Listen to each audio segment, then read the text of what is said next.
Avant de commencer ce Draw My Life, je tenais à vous prévenir que le niveau de mes dessins sera extrêmement négligé en raison de l'utilisation d'une tablette graphique. Sur ce, bon visionnage!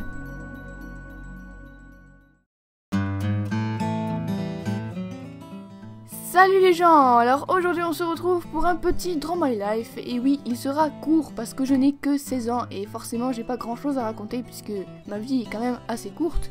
Mais ça fait longtemps en fait que vous me demandez de faire ça. Et je me suis dit, pourquoi pas le faire pour fêter les 6000 abonnés. Et je vous dis un gros merci d'être aussi nombreux à me suivre. C'est vraiment super, je suis vraiment super contente. Donc c'est parti, on va commencer par le commencement dès maintenant.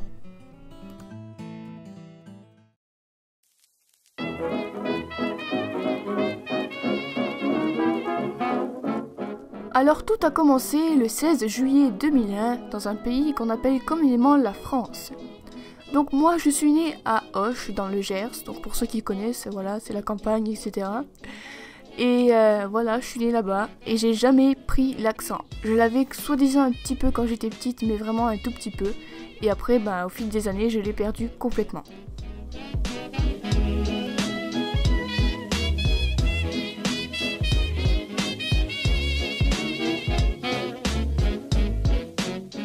Donc de ma naissance à mes 4 ans, j'ai vécu à Auch et franchement j'en ai aucun souvenir, donc en fait on s'en fout.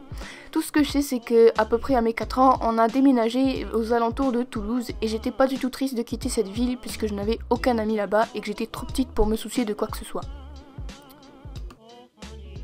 Après le déménagement, le seul gros changement majeur qu'il y a eu dans ma vie, c'est le fait que je devais porter des lunettes en tout temps. Parce que oui, j'avais eu une visite médicale à l'école et ils m'ont diagnostiqué un œil feignant, ce qui fait en sorte que je devais porter des lunettes tout le temps. Et même encore aujourd'hui, je suis censée en porter tout le temps, mais j'ai remarqué il y a de cela 2-3 ans que quand j'enlevais mes lunettes, je voyais exactement pareil. Donc c'est bon signe, ça veut dire que j'ai guéri, mais bon, voilà. Sinon, dans cette ville-là, je m'étais fait enfin des amis et j'étais vraiment triste de la quitter et de me retrouver à nouveau toute seule.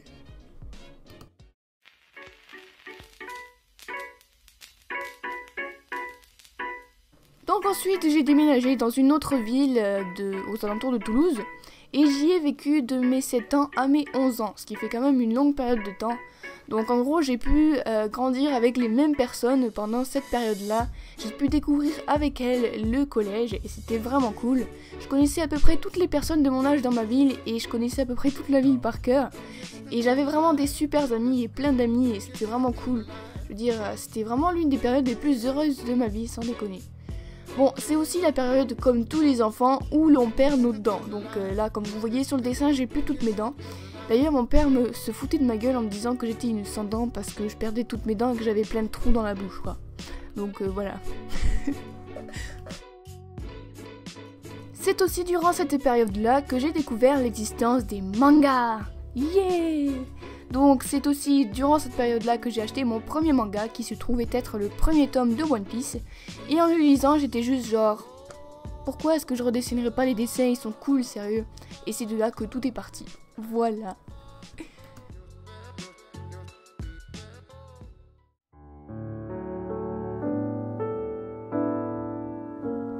Prenons maintenant une minute de sérieux pour parler du plus gros événement de ma jeune vie, ainsi que du plus gros retournement de situation que j'ai pu vivre, mon émigration.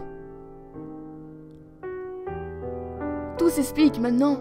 À l'époque où je sortais des vidéos à 5 h du matin, et même encore aujourd'hui quand je réponds à vos messages à des heures pareilles, c'est parce que je n'habite plus en France. J'ai maintenant fait le grand pas, sans être consentante, de l'Atlantique pour me retrouver dans une terre inconnue se nommant Canada.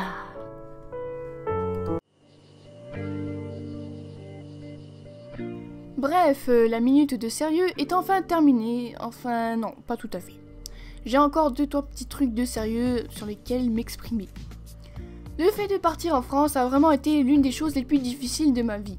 Imaginez-vous le truc, vous êtes né dans un certain pays et vous y avez vécu toute votre vie. Et là, à 11 ans, vos parents vous disent « Bah tiens, on va aller vivre dans un pays à l'autre bout de l'Atlantique ». Bon, la réaction normale d'un petit enfant qui entend ça, c'est Super Saiyan, tu brûles toute la maison, tu brûles tes parents, t'es trop en colère, t'es trop triste à la fois.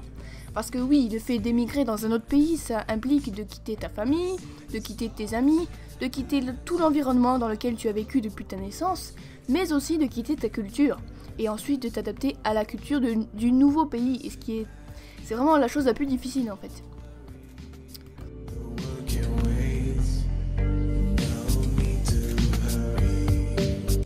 Néanmoins, ça m'a apporté beaucoup de choses positives dans ma vie, puisque ça m'a déjà fait beaucoup grandir, ça m'a fait gagner en maturité, parce que j'ai dû ouvrir les yeux sur les difficultés de la vie. Quand on est un enfant, en fait, on s'en fout un peu de tout ce qui est finance, etc., ce que nos parents gèrent et tout ça, mais le fait de devoir se séparer de sa famille, de sa culture, de son pays et tout ça, c'est vraiment quelque chose de difficile qui te rend plus fort et plus mature.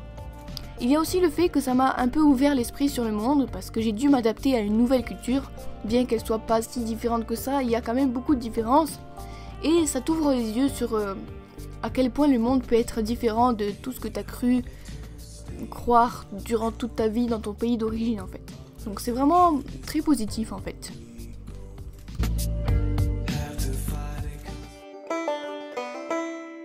Bon, maintenant c'est fini les choses sérieuses pour de vrai. Je vais vraiment vous parler d'un ton humoristique de ma découverte du Québec. Donc quand je suis arrivée, déjà il y avait de la neige partout, j'étais genre what the fuck. Bon, en même temps c'est compréhensible, tu sais que Canada est égal froid, donc Canada est égal neige, tu vois.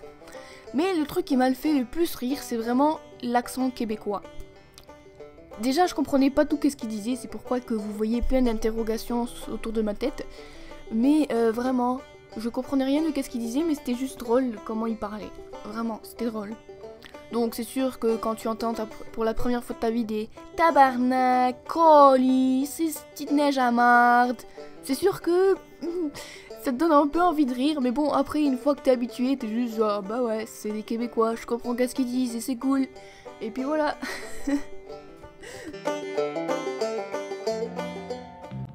C'est aussi durant le premier été que j'ai passé au Canada que j'ai découvert le manga Bleach. Et j'ai regardé vraiment tous les épisodes durant tout l'été en fait, j'ai juste fait ça, j'ai juste regardé Bleach. Et donc j'étais vraiment fan de ça et ça m'a vraiment motivé à recopier les dessins de Bleach. Et ça m'a vraiment aidé à m'améliorer d'un seul coup, c'était vraiment cool.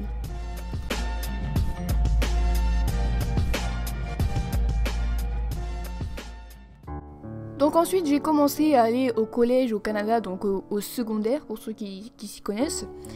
Et je continuais toujours à dessiner en cours, toujours dessiner des personnages de Bleach, puis après mes propres personnages, etc., etc.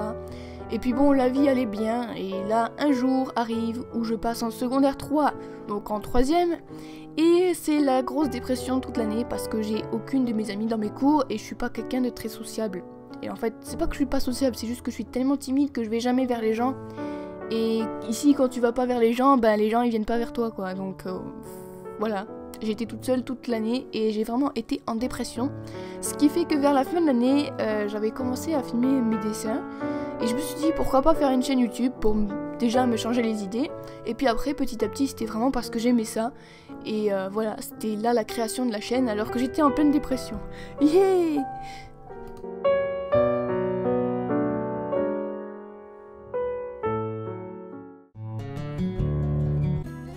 Donc depuis ce jour-là, je fais des vidéos YouTube plus ou moins régulièrement.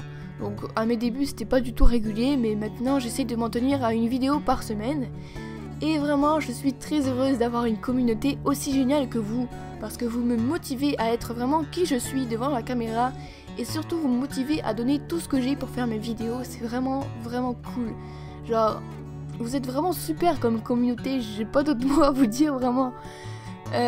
Et sérieusement, je suis très heureuse qu'on soit déjà 6000 et c'est vraiment une occasion à fêter, vraiment 6000 abonnés, c'est énorme quoi. Et vraiment merci beaucoup d'être tous là et d'aimer ou pas mes vidéos, mais juste d'être là et de donner votre avis, c'est juste génial de partager les choses qu'on aime et les choses qu'on n'aime pas sur internet avec des gens du monde entier, je veux dire c'est juste énorme. Donc tout ce que j'avais à vous dire pour ça, c'est vraiment un gros merci.